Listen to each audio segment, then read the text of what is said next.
always loved stargazing. The night sky was my escape, a vast expanse where I could lose myself.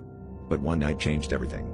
As I lay on my rooftop, the familiar constellations began to shift, forming strange patterns.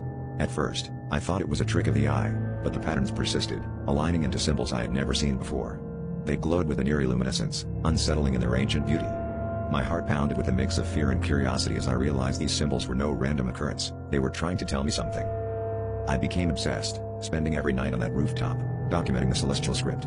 I pored over ancient texts and consulted experts, but no one could decipher the symbols. It was as if the stars were speaking in a forgotten language, one meant only for me.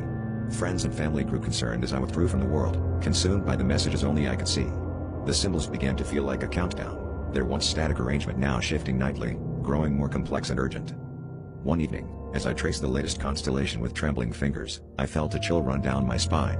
The symbols had finally coalesced into a single, terrifying message: beware the rising shadow. Panic surged through me, but I couldn't tear my eyes away.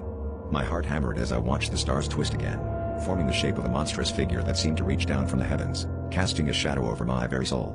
That's when I felt it, a presence, dark and suffocating, closing in around me.